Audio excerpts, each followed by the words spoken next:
नमस्कार दोस्तों, सभी पेंशन धारकों का मैं एक बार फिर से हार्दिक स्वागत करती हूं। दोस्तों, one rank one pension revision और इम्प्लीमेंटेशन को लेकर बड़ी अपडेट जंतर मंतर से निकल कर आई है। मेजर जनरल सतबीर सिंह जी ने लाइव आकर हमारे सभी पेंशन धारकों को OROP2 रिवीजन की अपडेट दी है। तो सभी जो पेंशनर्स हैं, एक बार जल्दी से जुट जाए और अगर आपने अभी तक चैनल को सब्सक्राइब नहीं किया है तो सब्सक्राइब कर लें, बेल आइकन को ज़रूर दबा लें, जिससे आपको आने वाली सभी लेटेस्ट वीडियोस की नोटिफिकेशन प्राप्त हो सके।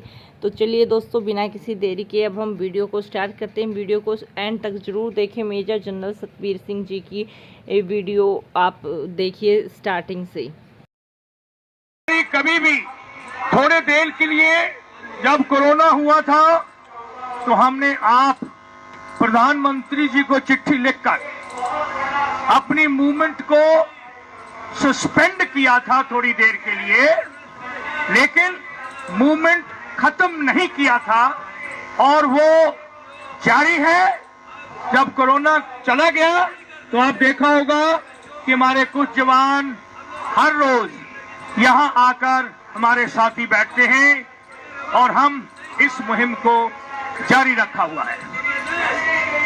हर स्टेट में, डिस्ट्रिक्टों में, जहां जहां पे भी हमारे सैनिक हैं, तहसीलों में, ब्लॉकों में, गांव में, इस मुहिम को अभी तक जिंदा रखा और आगे भी जिंदा रहेगा जब तक हमारे जो कंसर्न हैं, हमारे जो इश्यूज हैं, जो एक सैनिक और सैनिक परिवार के हैं और देश के हित के लिए हैं, देश की सिक्योरिटी के लिए हैं, वो हर तरह से मुहैया सरकार का ये दायित्व है। अगर हम अपने संविधान को और अपने देश के एग्जिस्टेंस को सोच विचार करें तो पहली ड्यूटी गवर्नमेंट की, किसी भी गवर्नमेंट की पहली ड्यूटी है अपनी देश की सरहदों को महफूज रखना, to defend the territory of its country, फिर उसके बाद उसको गवर्न करना। तो अगर सरहदों को महफूज रखना है तो हम चारों तरफ, आपको मालूम है कि 3,500 और तकरीबन 5,000 के करीब चाइना के साथ और पाकिस्तान का बॉर्डर है और बाकी देशों से भी जो थ्रेट्स हैं और अपने इंटरनल जो सिक्योरिटी थ्रेट्स हैं, उन सब को मद्देनजर रखते हुए देश का ये ड्यूटी है कि वो देश के जो डिफेंस है उसको वो महफूज रखे, अपनी सरहदों को महफूज रखे। ये एक बहुत जरूरी चीज है। तो साथियों, आज 2600 दिन पूरे हुए। हमारे में से कुछ हमारे साथी चले गए और हम में से कई इस हेल्थ की कंडीशन में नहीं हैं तो अपने आप को पूरी तरह से समर्थ हैं।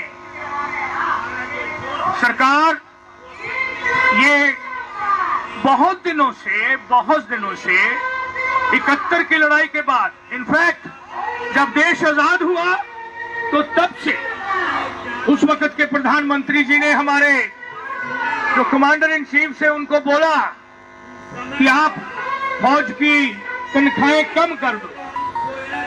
तो उस वक्त हमारे कमांडर इन चीफ ने मान के हमारी तनख्वाहें कम करी।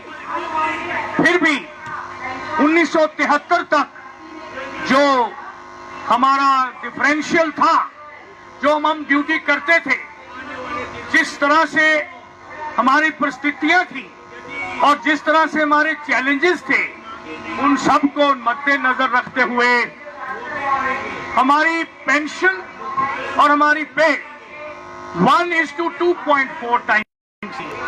फौजों की जो पेंशन थी वो तकरीबन 2.5 गुना थी किसी भी वॉर सिविलियन सर्विसेज की, जितने भी सर्विसेज थी।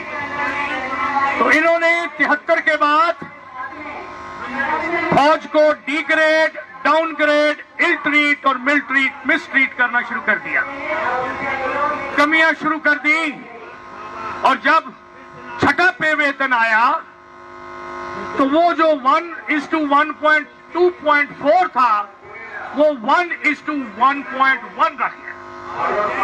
कहने का तात्पर्य ये है कि अपनी पेंशनें बढ़ा ली और हमारी पेंशनें कम कर दी,